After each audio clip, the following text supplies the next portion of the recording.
This weather is like picture perfect. You know the reason we're actually here today? We wanted to roll out the red carpet and put on an impressive face for our guests who are going to be in studio a little later today. They are the winners of what we called our Terrific Talkers contest, Ed. And today's the day.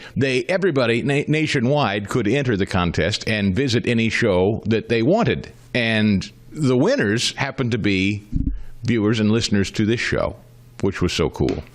And so today's the day. We bring them in, and they get to sit in and check everything out.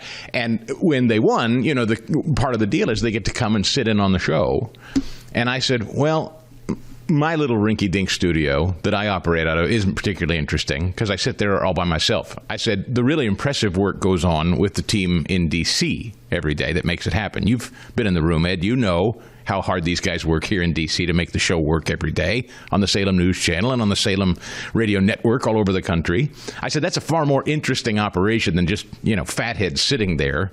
So I said, we ought to bring them to D.C. so the guys can show off what they do. That's what's going to happen today. Yeah. No. I mean, yeah. And when I'm there, the guys have to put up with me. They're just like, all right, Ed, relax. Like we're good. I'm sorry. No, but Dr. Oz was impressed with the setup, so I think our terrific talker will be as well. I think they're going to be, dazzled. And then, of course, dazzling conversation with your host after the show today. We're going to have a little breakfast. So I'm really looking forward to meeting the winners of that contest. And it was just a nice excuse to get out and see a little what's going on in D.C. now that it is beautiful, it is pristine, it is crime-free, it is trash-free, it is graffiti-free, it is homeless encampment-free. People are out jogging, walking, a crisp 60-something degrees yesterday. It was just the perfect fall day. Sun was shining. I actually enjoyed being in your nation's capital. And I can't remember the last time I felt that way, except like the last couple of visits, since Trump has deployed the National Guard and made this place a place you actually want to be and you don't feel intimidated to walk around. So that's great. Now, what is also interesting is in the hotel this morning, watching local D.C. news. Fast Eddie, imagine what they would be talking about. Headlines, top the fold, first thing out of the gate this morning. What do you think Washington, D.C., local-based news, talking to Maryland, Virginia, and the D.C. area. What do you think they're talking about first? I'm still going to say the shutdown. Exactly right. Yeah. And why would that be? Because so many people that live in the area work for the federal government. It is so crystal clear when you visit this place in a government shutdown just exactly how much of this place is built on your tax dollars. And quite frankly, it cannot function. And listen, ladies and gentlemen, I am not in any way, shape, matter, or form dismissing the severity of people going without a paycheck. All right? I am not mocking, making fun of, dismissing, ignoring the fact that when you go without a paycheck, it hurts. I know. I have friends who are at present government employees who are not receiving a check. They will get back pay when this thing is over, whenever this thing is over.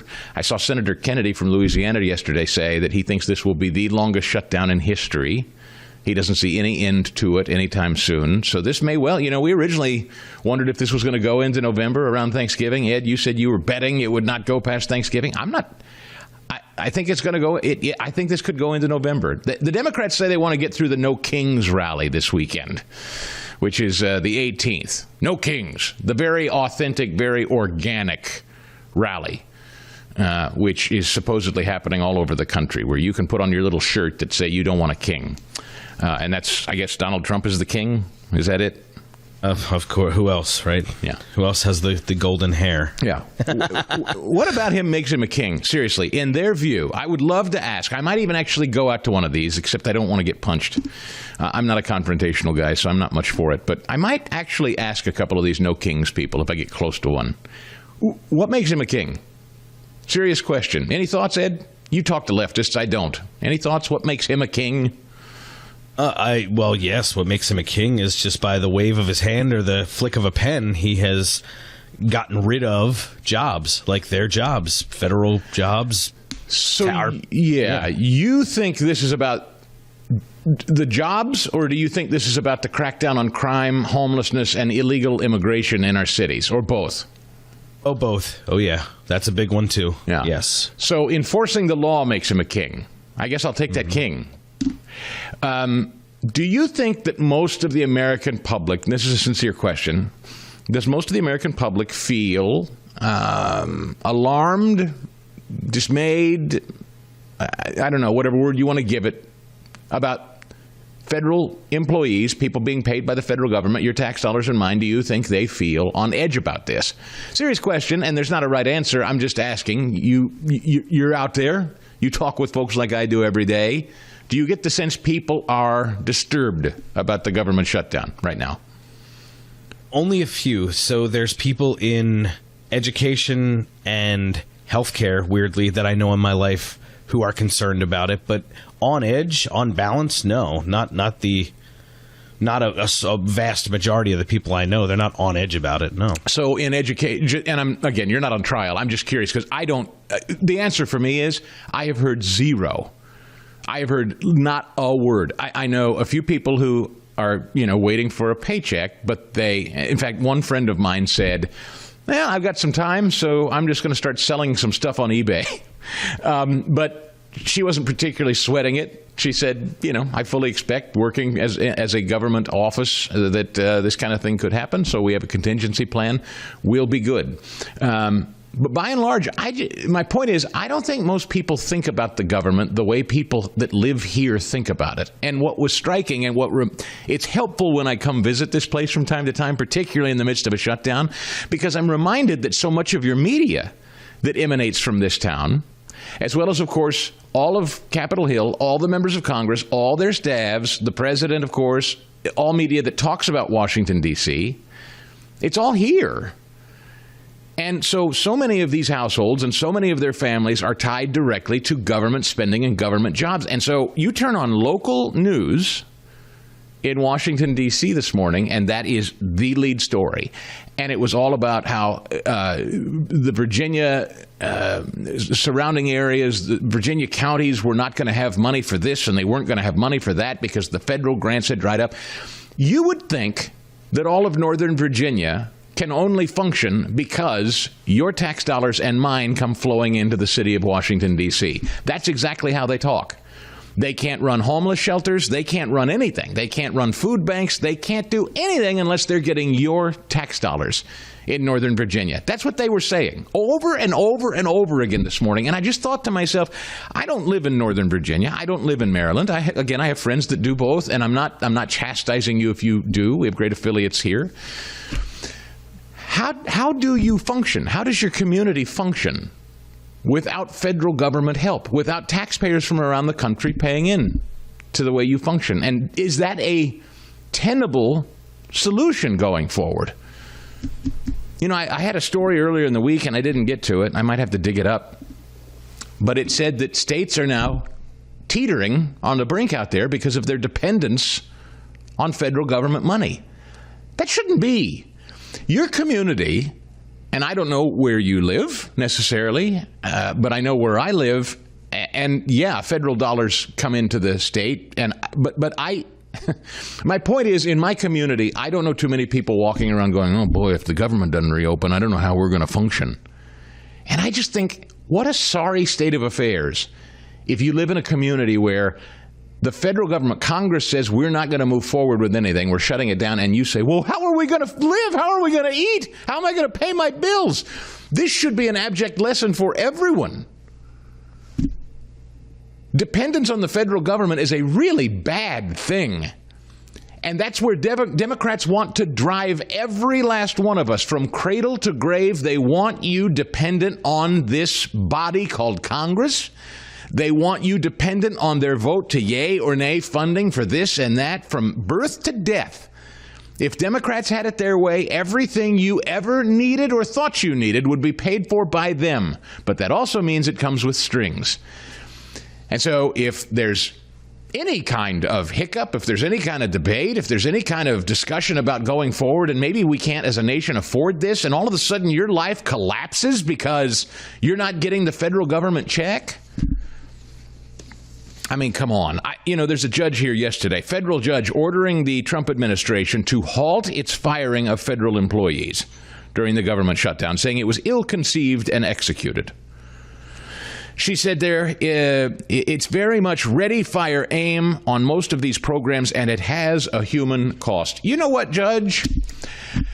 As someone who has personally been laid off and or fired or furloughed a half a dozen times in his career, I know exactly how it feels. I know exactly how it affects people, but I had no federal judge step in and demand my employer continue paying me.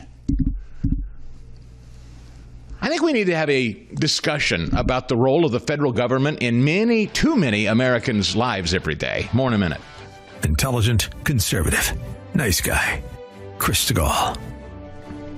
Well, not if you ask federal workers, anyway. Good morning, folks. Sure glad to have you along. I'm not picking on you if you are a federal employee. I'm not. It has nothing to do with you. It is not a judgment of you if that's how you earn your living. I'm just saying this might give you pause. I hope it does. And I realize the job market is tight right now. I just think that if you earn your living from the federal government, these are the sorts of things that ought to be eye-opening to you. If you're dependent on the federal government, these are the sorts of things that should be eye-opening to you. We don't want dependence on the federal government. We don't want to wake up every day wondering whether these phony politicians in Washington, D.C. have your best interests at heart every day. At least I don't. And look, there are people in this town who have, friends of mine, again, that have left media and gone to work. Many people, but with a caveat. I know several people, for instance, that now work in the Trump administration. And I was making this point to somebody the other day on social media. What were they saying? Something about, it was something about them being, I know what it was. Well, it was the Kings thing, I think. It was that moron Senator Chris Murphy in Connecticut. He was saying something about Trump being a king and being in total control. And you've heard the Democrats saying that they want to rule over you and me forever, right? Trump wants another term and he wants to be in perpetual control and power forever. You've heard that, Ed? Right? You heard them say that? Oh, yes, indeed. Trump 2028. What's the biggest problem with that? If you understand anything about Donald Trump and the people around him, and most of the people that we know that have left the private sector and joined him, what's the biggest flaw in the reasoning that they want to rule over us forever from Washington, D.C.? Do you know? I'll tell you. It is that they all came from extraordinarily successful private sector backgrounds. They know how to make money, and they want to return to that. Makes sense. That's the secret. Scott Bessent became fabulously wealthy, not as the Secretary of the Treasury, ladies and gentlemen, in the private sector. Donald Trump became fabulously wealthy, not because he's President of the United States. In fact, one could argue because he became President of the United States, it has come at great personal cost to him. I shudder to think the amount of money Donald Trump has had to spend in. Can you imagine what he's had to spend in legal fees just to maintain and run for the presidency? Personally. These people are actually sacrificing, leaving really lucrative positions. Think of the number of people that have left their cushy TV spot and gone to join this administration. You think they're making better money? I have a personal friend who joined this administration, and they were doing so well as a couple. They were fortunate enough to have a lovely home, and they had a lovely vacation home. And when they found out that one of them wasn't going to join this administration, you know what they had to do?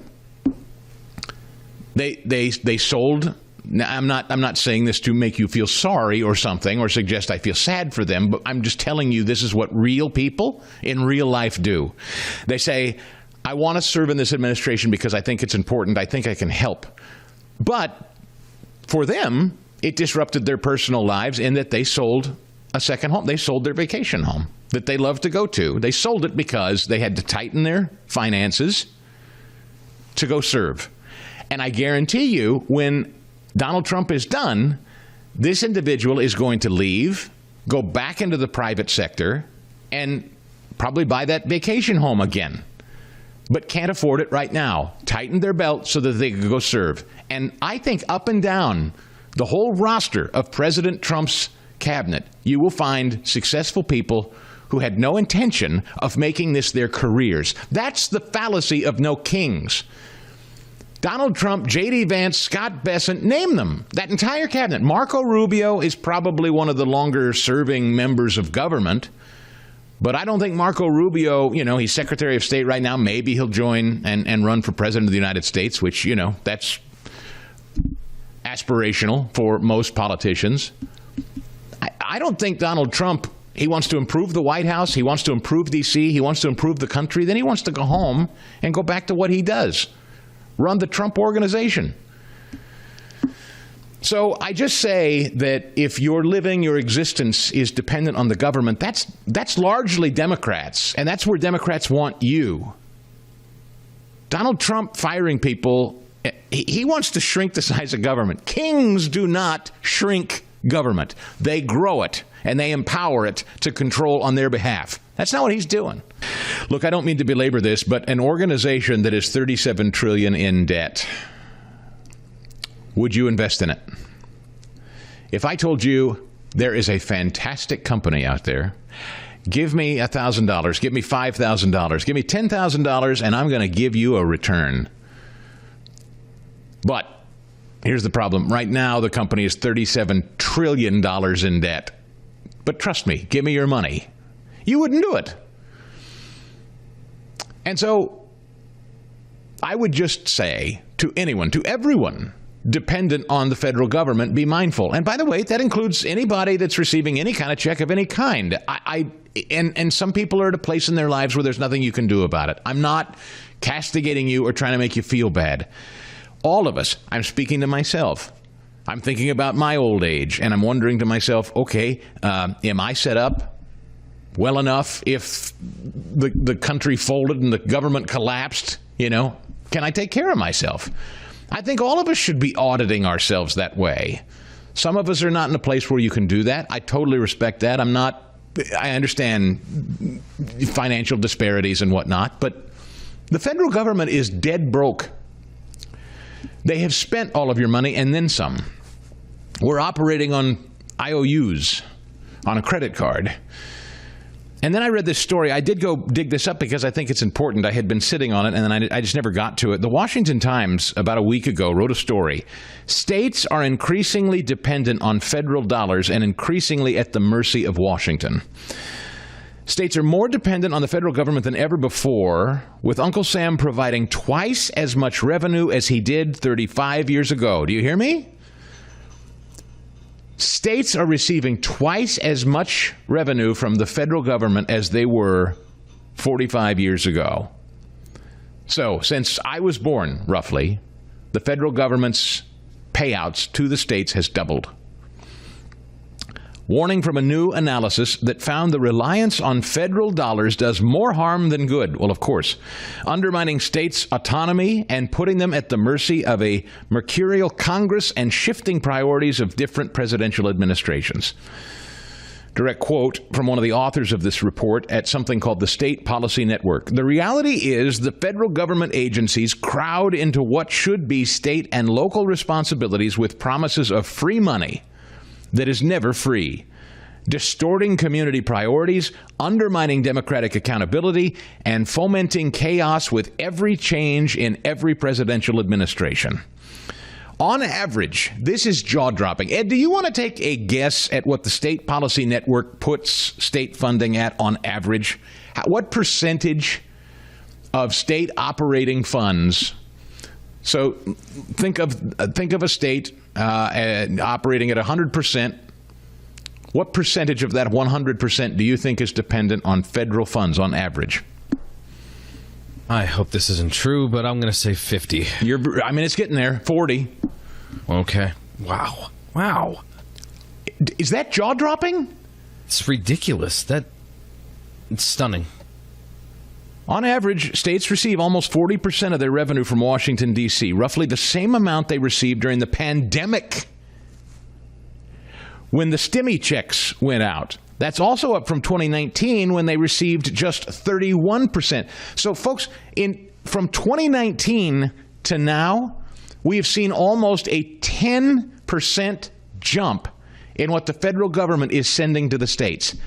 In other words, when we sent stimmy checks out during, and to be completely honest and to be completely transparent and fair, that was the first Trump administration. All those stimulus dollars went out the door because everybody said, shut the government down, shut the economy down, shut it all down. And to make good, we're going to send out stimmy checks. And we're still seeing stories of billions and billions. I just read a story last week of a guy that's going to prison now for a few years because he stole, a couple $1 million in a fraudulent claim during those stimulus checks during COVID. But the thing is, the baseline of spending, this is something that I never really understood until I heard Rush Limbaugh explain it to me years and years and years ago on his show. Operational baseline spending never lowers. You know that the government is only arguing over what percentage we will spend over the baseline?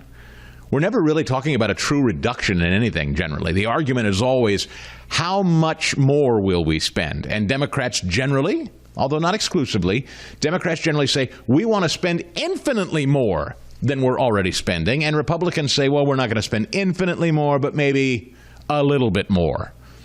But you understand it's never less. So said another way, you run up a $10,000 bill on your Discover card at home, and then you sit around with your family finances and you say, okay, well, we ran up a $10,000 debt on our Discover card this year. And your wife says, well, how about this year we only run up a $5,000 debt? You see what I'm saying? You haven't paid off the $10,000. You don't even agree that you shouldn't have gone into debt for the $10,000. Now you're arguing about spending that $10,000 again this year and another $5,000 instead of another $10,000. And you call that a savings. That's the way government works. That's what they're doing. That's what they're arguing about. It's obscene. Mike Johnson, Speaker of the House. Give me cut number 1 here, if you would, please, Paulie. He listed off the insane... Now, remember, all the Republicans want to do here... All they're trying to do is spend exactly what they've been spending. Just what I was saying. They're not suggesting a single cut, which for a lot of you in this audience, including your host, is a sad state of affairs, but we'll get to that later. For now, the Republicans say, let's just not spend anything more. Let's just keep things at current levels of spending. And the Democrats? No. Mike Johnson lays out what they want to do in cut 1. And they would send $500 million to liberal news outlets by refunding the Corporation for Public Broadcasting. It would also restore up to $5 billion of American taxpayer funds for wasteful spending for international projects. Here's a couple of examples. This is in their legislation, their counterproposal on the CR to keep the lights open. This is what they want to do. They want to spend $24.6 million of your hard-earned dollars as a taxpayer for climate resilience in Honduras. They want to spend $13.4 million for civic engagement in Zimbabwe. They want to send $3.9 million for LGBTQI plus democracy grants in the Western Balkans. They want to spend $2.9 million of your dollars for desert locust risk reduction in the Horn of Africa. And $2 million for, quote, organizing for feminist democratic principles in Africa. We are not doing that. That's on top of the deficit spending we're already doing. That's how obscene this is. Republicans say we're not going to add all that nonsense on top. Democrats say, well, then we're going to shut the government down. And so this is where we are. So we're in a government shutdown. Back to this story from the Washington Times. You ready for this? Center for Practical Federalism is an organization that studied this as well. 23 states are taking a greater portion of their total budgets from federal sources today than they did during the height of the COVID lockdowns. May I say that again? 23 states taking a greater portion of their total budgets from federal sources than they did during the height of the COVID lockdowns. Who are they? Specifically, Virginia, who I just opened the show with, New Hampshire, Oklahoma, and Rhode Island. nearly doubling their dependency on federal tax dollars since COVID. Virginia, New Hampshire, Oklahoma, and Rhode Island. This is not exclusively, by the way, a blue state problem. It's a red state problem, too. So, John Thune over in the Senate, they voted on this last night. It went down in flames again.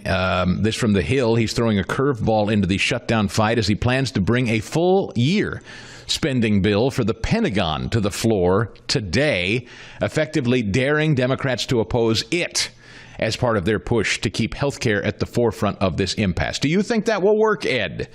Leader Thune says he's going to make them vote no on fully funding the Pentagon for a year. Will that get them to vote yes? I like it. It's a good move. I don't think it's going to get them to move, though. They still have this No Kings thing on Saturday, so no.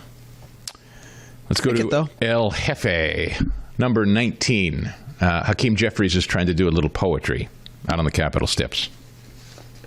House Republicans shut the government down. Then they ran out of town. And for the last 3 weeks, they're nowhere to be found. Thanks for the Dr. Seuss. Not even well delivered.